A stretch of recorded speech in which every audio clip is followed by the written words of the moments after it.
Queridos hermanos, sean bienvenidos al estudio de esta semana. Siempre es una alegría tener la oportunidad de compartir con ustedes el estudio de un libro de las Escrituras para poder conocerlo un poco más a fondo y poder enriquecer el estudio que vez tras vez podemos tener en la palabra del Señor y así ser edificados. Para poder empezar, les pido me acompañen en oración.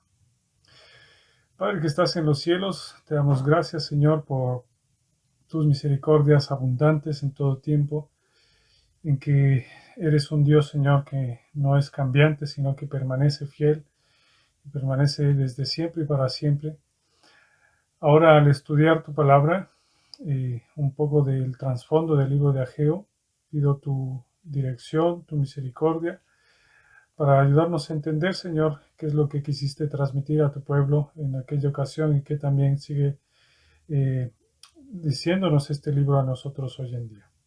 Seas glorificado en este tiempo y tu Espíritu sea que nos enseñe, nos exhorte para poder eh, transformar nuestros caminos de ser necesario y vivir cada vez más a la imagen del Señor Jesús y para tu gloria. En su nombre, amén.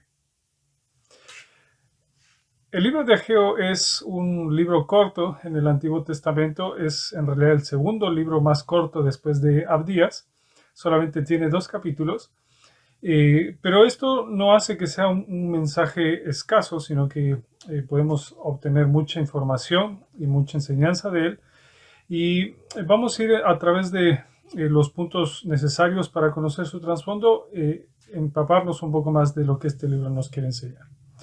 Su autor es el profeta Ageo, y así es como recibe el nombre del libro. Su identidad en realidad es un misterio, pero podemos saber algunas cosas por lo que el libro en sí nos cuenta y también por lo que el resto del Antiguo Testamento nos dice.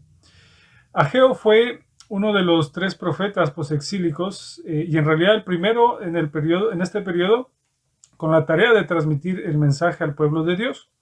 Aun cuando hay varias variantes de este nombre con la misma raíz, Ageo es el único que tiene esta variante de este nombre, es el único que es llamado así, y su nombre desciende de la raíz Hag, que viene de la palabra festivo o festividad, por lo que muchos piensan que su nombre significa celebración, aunque no es seguro.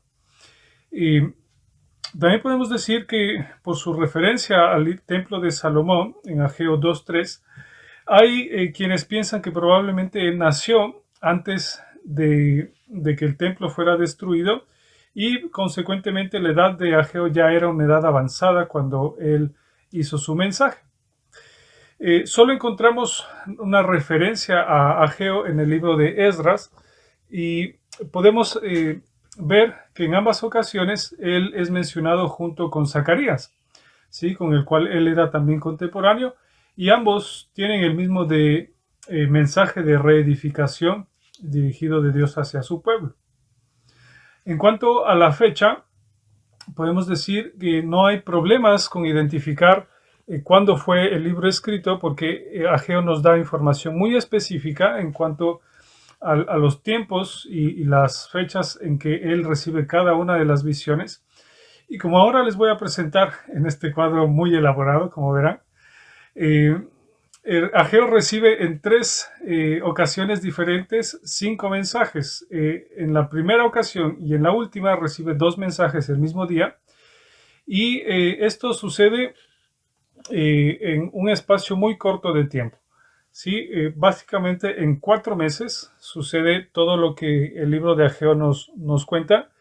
Y todo esto sucede en el tiempo en el que el rey Darío Histaspes es el rey en el segundo año, y esto en nuestro tiempo o en nuestra forma de datar sería en el año 520 a.C.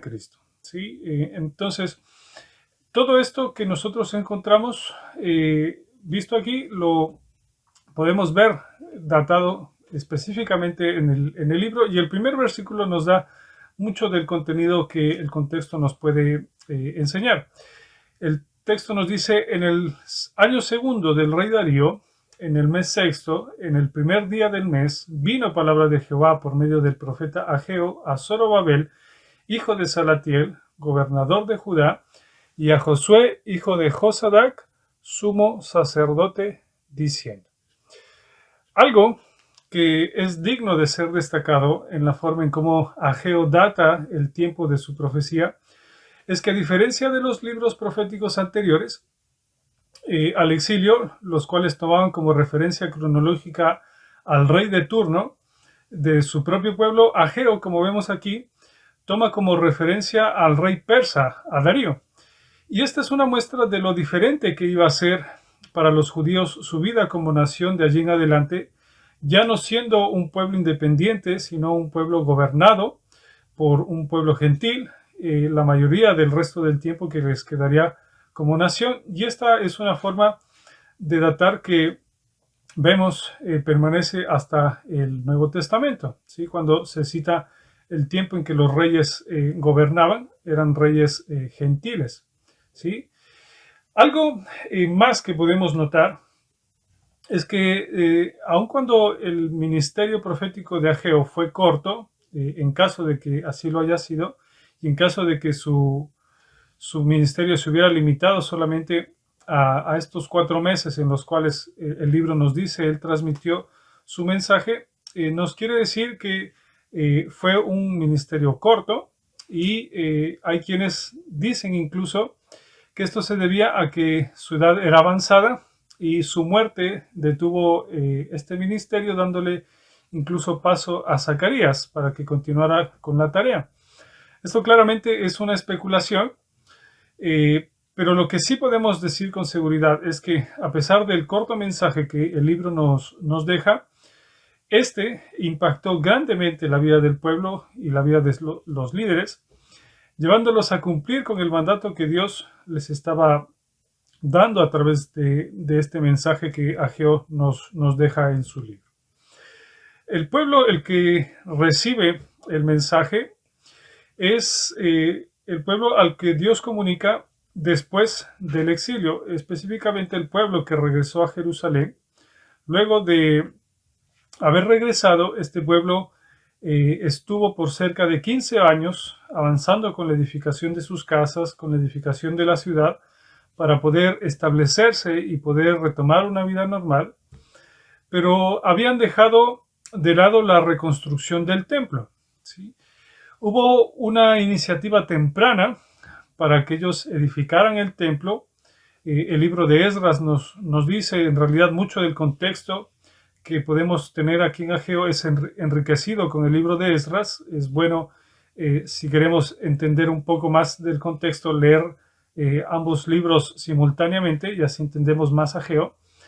Y Esdras registra en el capítulo 3, versículo 8, que se colocaron los cimientos del templo. ¿Sí? También en el capítulo 5 y el versículo 16 nos da más contexto, pero no pasó mucho tiempo para que la construcción se detuviera, en parte por la presión y las amenazas de los samaritanos y de los pueblos vecinos, de los persas, como Esdras nos lo dice, ¿sí? El complot y la maquinación que ellos tuvieron para que el rey ordenara se detuviera la obra.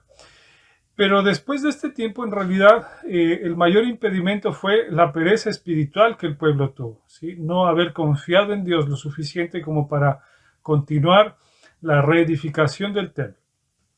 Es entonces que Dios envía al profeta con el propósito de animarles a concluir la reconstrucción. Sí, este edificio estaba en ruinas ya por más de 85 años, desde que fue destruido por Nabucodonosor, habiendo pasado los 70 años y ahora 15 años más, ellos ya estando en sus tierras. Para comprender un poco más del contexto histórico que el libro de Ageo nos puede brindar, es necesario recapitular un poco de la historia cercana a los eventos que el libro nos muestra para entender cómo el pueblo de judío llegó a las circunstancias en que el libro describe. La historia de la nación judía es una historia con notables eventos traumáticos, ¿sí? De los cuales podemos escoger varios. Y uno de estos eventos fue la invasión babilónica, un evento terrible que trajo mucha destrucción y también trajo el traslado de todo o la mayoría del pueblo en cautiverio hacia el reino de Babilonia. Esto marcó un antes y después en la historia de Israel. ¿Sí? Hay muchos cambios que suceden en el pueblo judío a partir de este evento difícil en su historia. La influencia que tuvo en la identidad del pueblo judío los 70 años que permanecieron en Babilonia fue considerable. ¿Sí? Ellos, la mayoría de la gente que regresó creció en medio de Babilonia, se vio envuelta en las tradiciones, en la cultura, en la forma de comerciar, y cuando regresan muchos de ellos ven una tierra desconocida, a la cual solamente los ata ya su herencia histórica, ¿sí? Sin contar la gente que sí había vivido antes en una etapa muy temprana de su vida y ahora ya siendo adultos, logran recordar lo que fue y también ven que hubo mucha destrucción y no se parece casi en nada a lo que ellos conocieron en su infancia. Cuando tuvieron la libertad de regresar a esta tierra prometida, muchos, por estas situaciones que les menciono, optaron continuar viviendo en Babilonia. Como les digo, la gran mayoría de la generación viva al momento del regreso había vivido más tiempo en Babilonia que en Israel. Y solo una pequeña parte del pueblo prefiere entonces regresar a sus tierras. Es aquí donde dos de los personajes más importantes del libro, a los cuales está dirigido como cabeza el mensaje, aparecen. Uno de ellos es Zorobabel y otro es Josué, uno líder político, el otro líder religioso como sumo sacerdote. ¿Sí? Y detrás de ellos en realidad todo el pueblo. Para conocer un poco acerca de estos dos personajes, hablando de Zorobabel, su nombre probablemente sea la transcripción al hebreo del acadio Serú Babili, que muy probablemente significa vástago de Babilonia. Y también en varios lugares, más en Esdras, él es llamado Sesbazar, ¿sí? Para que cuando podamos leer no pensemos que está hablando Esdras de otra persona, sino que se refiere también a Zorobabel. Y la cronología, su árbol genealógico, está en Primera de Crónicas 3, del versículo 17 y 19. Algo interesante que notamos al leer todas estas datos, esta cronología de Zorobabel, es que Ageo lo describe como hijo de Salatiel en el versículo 1, y lo interesante es que Salatiel era en realidad el tío de Zorobabel. ¿Sí? En realidad su padre es Pedaías, ¿sí? Siendo que Salatiel no tuvo hijos, entonces podemos concluir dos cosas por lo menos, o razones por las cuales es mencionado Zorobabel como hijo de Salatiel. El uno es que Zorobabel, siendo sobrino de este hombre, era el heredero legal y pasó a ser llamado hijo de Salatiel por este hombre no haber tenido hijos. Entonces, el libro de Éxodo 2, el versículo 10 nos da esta norma por la cual quizás ellos se guiaron, o quizás lo otro es que Pedaías, padre de Salatiel, padre de Zorobabel, se casó con la viuda de su hermano Salatiel, y el primer nacido de esta unión era considerado entonces como hijo del difunto, pasando a ser su descendencia y perpetuándolo. Esto también el libro de Deuteronomio 25 nos lo dice. Datos más que podemos tener de Zorobabel es que el templo edificado bajo su liderazgo frecuentemente es llamado el templo de Zorobabel. Y este príncipe gobernó en Judá por lo menos hasta el año 515 a.C., que es el tiempo que se registra de su historia. Es probable que más, pero no tenemos seguridad. Y después de eso, Zorobabel desaparece del mapa. Y lo más importante de Zorobabel es que podemos decir que él era un descendiente del linaje de David, y como tal es o él figura entre los antepasados directos del Señor Jesucristo. Esto lo comentaremos más adelante. Ahora, pasando al otro personaje, Josué, él es descrito como hijo de Josadac, y Josadac también es mencionado antes en Primera de Crónicas 6, y este era un sacerdote que fue llevado cautivo a Babilonia y Nabucodonosor fue quien se lo llevó. Entonces él también perpetúa la línea sacerdotal y ahora aquí es el líder principal del templo y asume el rol de sumo sacerdote. Él aparece en el retorno del exilio, oficiando en Jerusalén y actuando como líder en las obras de la reconstrucción también. Entonces, en Ageo y en Zacarías, este hombre también es llamado Josué, pero Nehemías y Esdras lo llaman también Jesúa, que aparentemente es una forma tardía del nombre Josué, y también parecía ser una forma común en esa época, porque vemos varias personas en las escrituras que en ese periodo de tiempo son llamados de esa forma. Después de la conquista de Babilonia, recordando un poco, Ciro autoriza a los judíos que volvieran a su país y designa entonces a Zorobabel como su gobernador. ¿Sí? Esto perpetúa también la promesa que el Señor hace de hacer que el trono de David continúe. Y conducidos por Zorobabel y por Josué, el sumo sacerdote, y varios otros príncipes que las escrituras mencionan, los judíos llegan a Jerusalén en el año 538, un grupo de aproximadamente 50,000 personas, y Josué como jefe religioso y Zorobabel como jefe político, entonces erigen a Jehová el altar sobre su antigua base, y entonces restablecen el culto continuo. ¿Sí? A partir de ese momento, entonces se restablecen los sacrificios, pero el templo seguía destruido. Zorobabel puso los cimientos también del templo, pero pasa que los adversarios de los judíos se dirigen a los sucesivos reyes de Persia, ya después de Ciro, y consiguen hacer que la obra se detenga hasta el año 520, que es, como ya decíamos al principio, el segundo año del rey Darío, y esto nos lo dice Esdras 4. Y en este año los profetas Ageo y también Zacarías exhortan entonces a Josué y a Zorobabel a reemprender la reconstrucción del templo. ¿Sí? Esto con el apoyo del rey Darío. Y entonces queda el templo terminado en un espacio de 5 años, empieza en el 520 y termina en el 515 antes del Señor Jesucristo. ¿Sí? Este es el trasfondo, a breves rasgos, podríamos decir muchos otros detalles, pero esto nos ayuda entonces a entender un poco más de lo que el mensaje del libro nos va a decir. El libro nosotros lo podemos dividir en 5 mensajes, ¿sí? 3 principales, podríamos decir, uno que solamente es una frase y otro también es corto, pero lo podemos dividir en 5 mensajes dados, como ya veíamos en el cuadro al principio, en 3 ocasiones diferentes.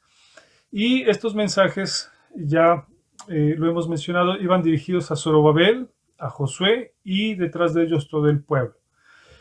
El primer mensaje es un llamado de atención al pueblo, es un llamado de atención a los líderes por haber dejado de lado la reconstrucción del templo. Y a la vez es un mandato que el Señor les da para retomar la obra.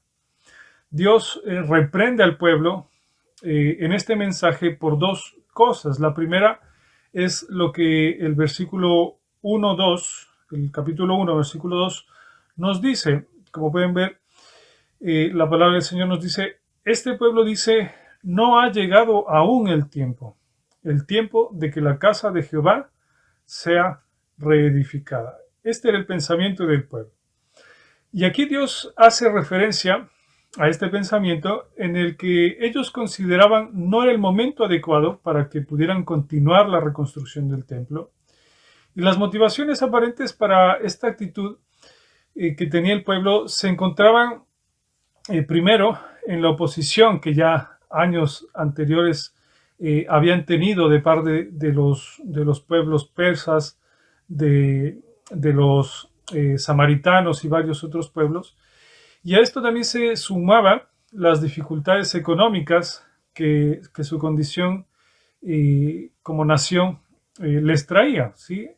Esto, como el Señor mismo describe varios versículos más adelante, habían sequías y había escasa producción, no había aceite, no había vino, y pocas cosas que ellos pudieran, a vista de ellos, a sus ojos, ofrendar o ofrecer para que las cosas pudieran ser provistas en la construcción. Pero aún a pesar de esto, Dios revela en su palabra que la verdadera razón para que ellos hubieran abandonado esta tarea era el corazón del pueblo, ¿sí? Los deseos de riqueza que ellos tenían, de riquezas materiales, prosperidad terrenal, y ellos habían puesto estos deseos que por encima de desear darle la gloria a Dios y darle gloria de manera expresada a través de la edificación del templo. Así el Señor se lo hace saber en la segunda reprensión que nosotros encontramos en los versículos 4 y 9 en el capítulo 1. Lo vemos ahora. El versículo 4 dice: ¿es para vosotros tiempo, para vosotros, de habitar en vuestras casas artesonadas y esta casa está desierta? Y el versículo 9 nos dice: ¿por qué? Dice Jehová de los ejércitos: por cuanto mi casa está desierta y cada uno de vosotros corre a su propia casa. ¿Sí? Entonces, contrario a lo que el pueblo podía pensar respecto a las dificultades que su panorama presentaba, como la razón para postergar la reedificación del templo, Dios aclara y les muestra que delante de él no hay nada encubierto, que él conoce las intenciones del corazón, lo más profundo, y les da a entender de que en realidad sus situaciones no eran el problema, sino que era lo opuesto. Su situación se debía a causa de su egoísmo, ¿sí? A causa de su hipocresía y a causa de sus prioridades equivocadas, es que había venido esta situación como un castigo de Dios o como el freno de la mano de Dios proveedora para ellos poder desenvolverse de la manera que más anhelaban. Es entonces que el Señor los llama, como las escrituras en este libro nos menciona varias veces, a meditar bien sobre sus caminos. Esta es una frase muy importante en el libro y es una frase que se repite varias otras veces más adelante y es literalmente el llamado de Dios a reflexionar sobre su proceder, evaluar sus acciones, evaluar sus prioridades y darse cuenta de las consecuencias que su manera de actuar en su relación con Dios estaba trayéndoles a sus vidas. Es entonces que inmediatamente el Señor les manda, por medio de Ageo, en el versículo 8, lo siguiente: subid al monte y traed madera y reedificad la casa, y pondré en ella mi voluntad y seré glorificado, ha dicho Jehová. Entonces, para Ageo, la reconstrucción del templo, y para Dios, ¿sí? La reconstrucción del templo invitaba al regreso de la presencia de Dios en medio de ellos, y eso era lo que representaba el templo, ¿sí? No era un edificio solamente, sino que la presencia del Señor se manifestaba allí claramente. Y el Señor desde allí gobernaba a toda esta nación. La respuesta que nosotros podemos ver de los líderes y del pueblo fue en atención, en temor y en obediencia a Dios mediante un segundo mensaje. Entonces, Dios afianza esa respuesta del pueblo y nos dice en el versículo 13: entonces Ageo, enviado de Jehová, habló por mandato de Jehová al pueblo, diciendo: yo estoy con vosotros, dice Jehová.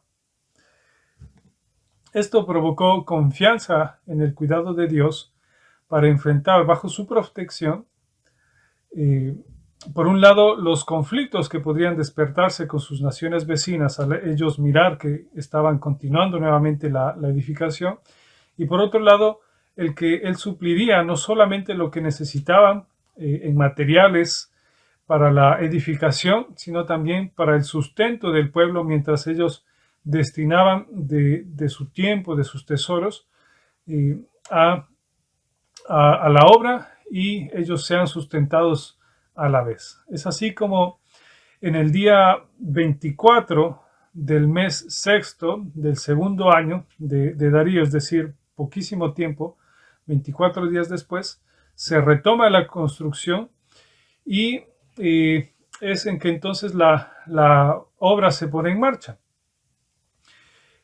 Aquí entonces vemos los dos primeros mensajes que el Señor les da, dos mensajes de aliento para que ellos pudieran confiar en el Señor.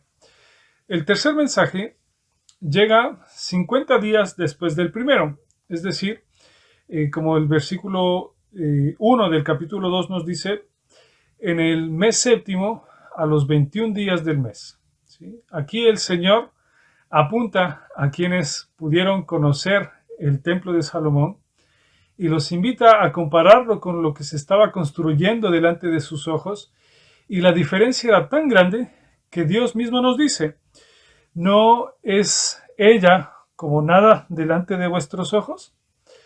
Esto nos recuerda lo que Esdras también escribe respecto a esta diferencia que pudieron ver las personas que conocieron el templo.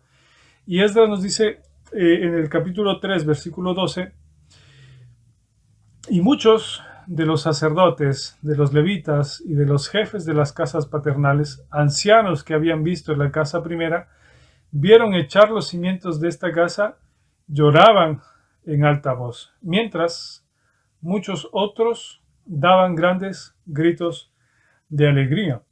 Vemos entonces, es una situación de sentimientos mezclados. Por una parte, el pueblo que no había visto el templo anterior, felices de que se reedificara, pero quienes lo habían visto antes se dan cuenta que no podrían alcanzar la gloria que había tenido el templo de Salomón.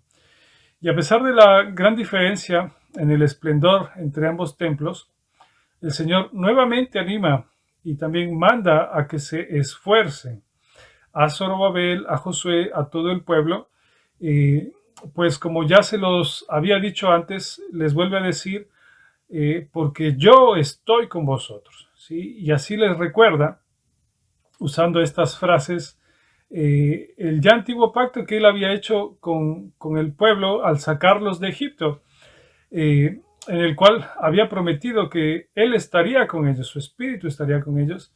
Y así Dios, en esta situación, como en el tiempo del Éxodo, él estaría siendo parte del gobierno de su pueblo y estaría al mando de sus escogidos. ¿Sí? Resulta interesante la forma en cómo Dios une las circunstancias que enfrenta el pueblo en este momento con lo que pasó en el Éxodo.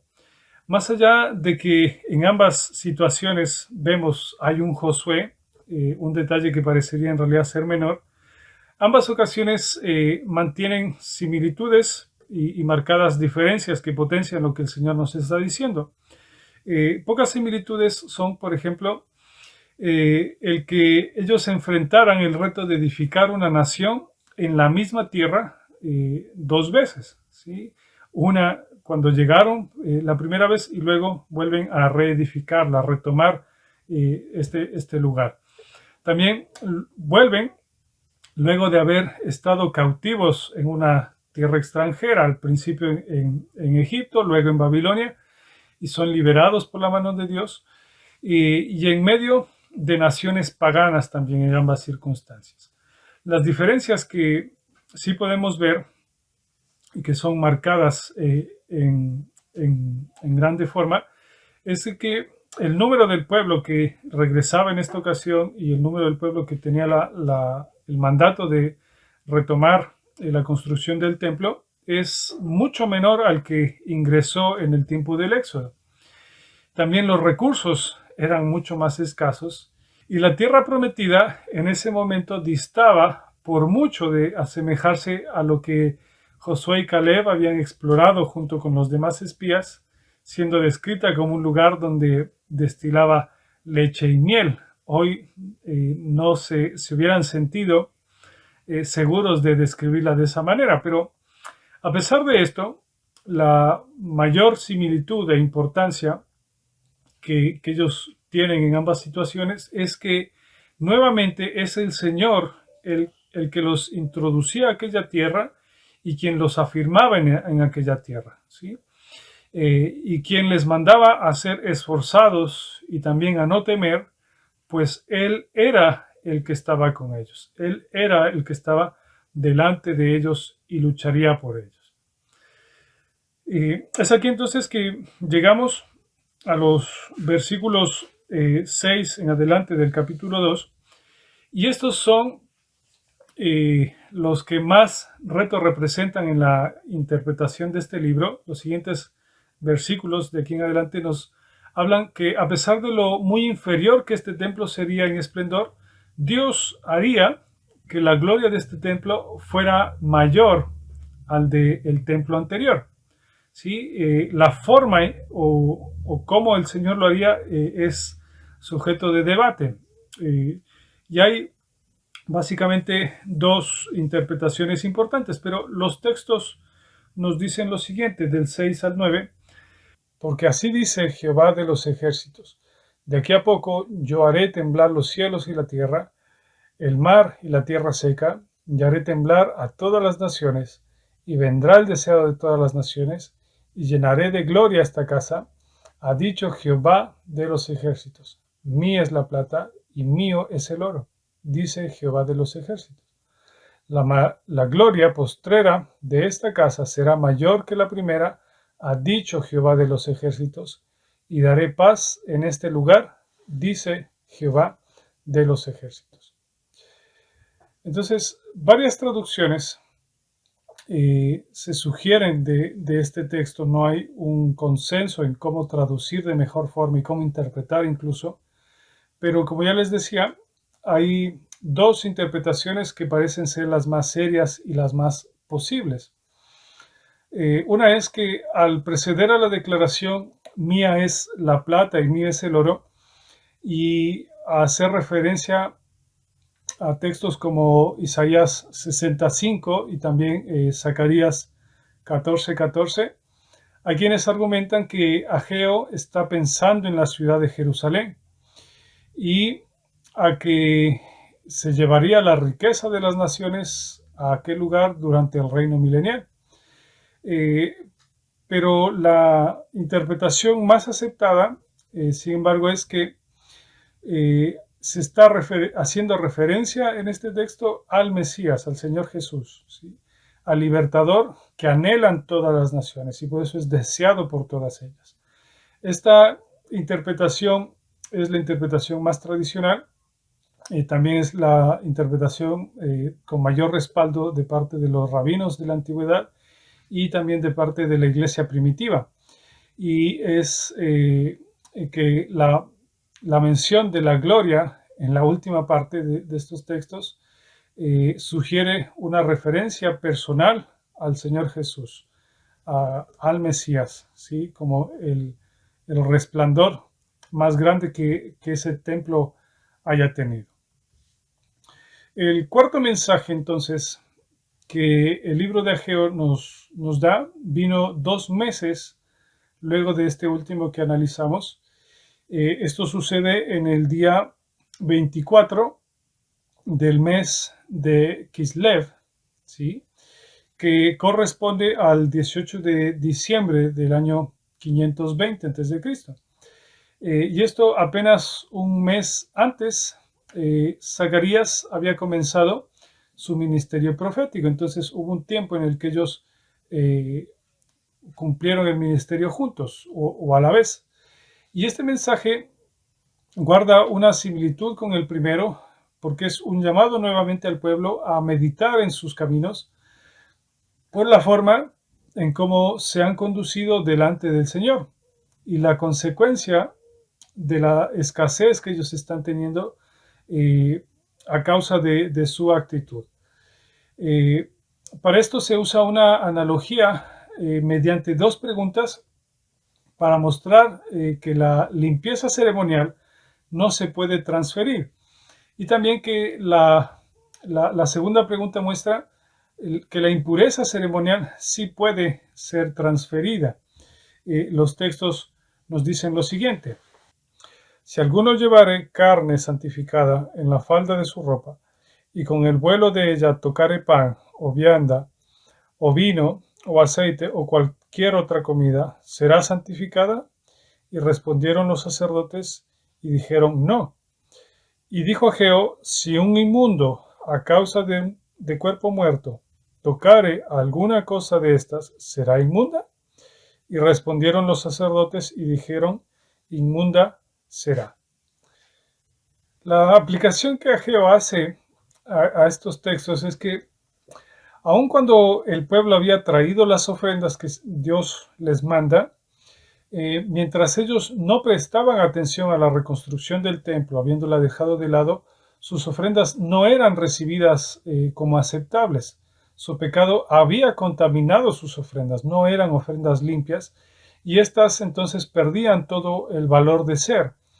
Y además, sus buenas obras, representadas por medio de sus ofrendas, no podían transmitirles a ellos la limpieza espiritual que estaban buscando. En otras palabras, el pecado que ellos tenían era contagioso, pero la rectitud que buscaban a través de sus ofrendas no era recibida de vuelta. Es entonces que el Señor les manda a vivir en obediencia y que esta obediencia, Él dice, haría que sus bendiciones volverían a estar disponibles para ellos. Es así que pasamos al quinto y último mensaje que nos muestra el libro de Ageo, y este es un mensaje dirigido en el mismo día del cuarto anuncio, pero está dirigido a Zorobabel.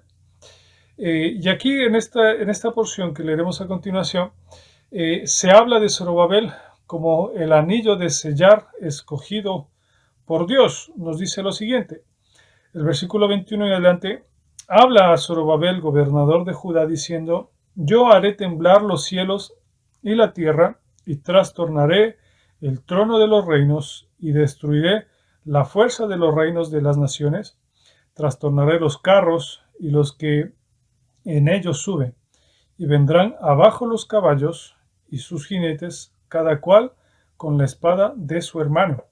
En aquel día, dice Jehová, de los ejércitos te tomaré, oh Zorobabel, hijo de Salatiel, siervo mío, dice Jehová, y te pondré como anillo de sellar, porque yo te escogí, dice Jehová de los ejércitos. Entonces es aquí que Zorobabel es mencionado como el sello de Dios, y por un lado, entendiendo la relación que Zorobabel tiene con David y con el Señor Jesús, vemos que él es el eslabón en la genealogía del Señor Jesús, en el que María y José, sus padres, son unidos, son el vínculo común que los une con David. Y de esta manera es como Dios preserva el cumplimiento de sus propósitos y de la promesa hecha a David de perpetuar su trono y también de llevar adelante la redención de su pueblo escogido.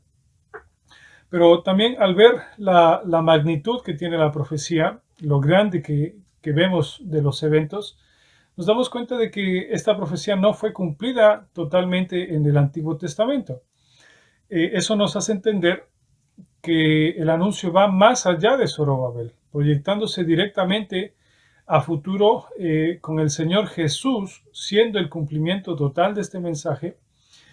Y lo que Zorobabel estaba tipificando se cumple en Cristo.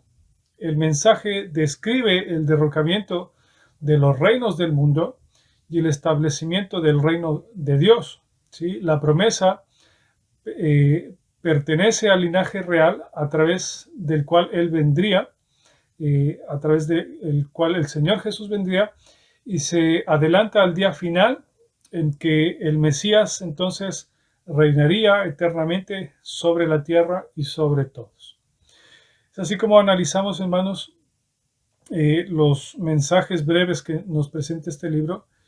Y para concluir, yo quisiera podamos aplicar el mensaje que el libro nos da en primera instancia, darnos cuenta que como en toda la historia de su pueblo, el Señor ha permanecido fiel a sus pactos y a sus promesas, aun cuando la actitud de su pueblo no ha sido la de fidelidad. Como nos dice 2 de Timoteo 2:13, si fuéramos infieles, Él permanece fiel. El Señor no puede negarse a sí mismo. Él no se niega a sí mismo. Es así como nosotros podemos ver, el Señor siempre ha permanecido fiel a sí mismo y fiel a las palabras que Él ha mencionado, y no se ha permitido fallar en lo que Él ha dicho a su pueblo, aun cuando su pueblo constantemente y siempre ha sido infiel, yendo y viniendo en una relación con Él. Aún así nosotros podemos confiar en que el Señor permanece y no cambia. Otra aplicación que podemos obtener de este libro es de que el Señor nos exhorta a meditar en nuestros caminos, así como a este pueblo, nosotros también somos llamados a revisar nuestra vida constantemente y a fijarnos si nuestras motivaciones, si incluso la relación que estamos teniendo con Él se basa en un deseo de glorificarle al Señor, de darle toda la honra a Él porque se la merece y en gratitud a lo que Él ha traído sobre nuestras vidas y sobre todo la salvación, o se basa en una relación buscando obtener los beneficios que sabemos Él podría darnos y solamente nos acercamos a Él buscando lo que en este mundo podríamos disfrutar. Es entonces el llamado del Señor a que constantemente nuestra vida sea examinada y puesta para la gloria del Señor. Consecuentemente, en caso de que estemos viviendo una vida de egoísmo y de solo desear lo que nosotros podríamos obtener de Él, es un llamado a reconocer que la desobediencia a Dios trae consecuencias mediante las cuales el Señor puede exhortarnos y llamarnos a vivir en arrepentimiento y también de una manera recta delante de sus ojos. Y eso nos lleva también a entender de que el valor de lo eterno está muy por encima de lo pasajero de este mundo. El texto de Mateo 6, en los versículos 19 al 22, nos lo dejan esto muy claro. El Señor Jesús nos dice: no os hagáis tesoros en la tierra, donde la polilla y el orín corrompen y donde ladrones minan y hurtan, sino haceos tesoros en el cielo, donde ni la polilla ni el orín corrompen y donde los ladrones no minan ni hurtan. Porque donde está vuestro tesoro, allí está también vuestro corazón. ¿Sí? Es entonces el llamado que quisiera terminar haciéndoles. Nuestros tesoros y nuestro mayor tesoro sea el Señor y sea puesto con Él nuestros más grandes anhelos, nuestras más esforzadas tareas sean para glorificar al Señor, sino que cualquier cosa que nosotros alcancemos en este mundo, aun cuando parecieran buenas, aun cuando parecieran edificantes, aun cuando parecieran glorificar al Señor, si no están fundadas bajo la base de darle a Él la gloria y de servirle a Él, terminan siendo un estorbo para nosotros. ¿Sí? Es esto entonces lo más importante para el Hijo de Dios, poder fijar sus ojos en el Señor. Hermanos, este ha sido el repaso del libro de Ageo. Espero haya sido de bendición, pueda ayudarles en su estudio de este libro y puedan también vivir en obediencia en cuanto a lo que el Señor pide de ustedes y de mí en estas porciones de su palabra. Que el Señor los bendiga.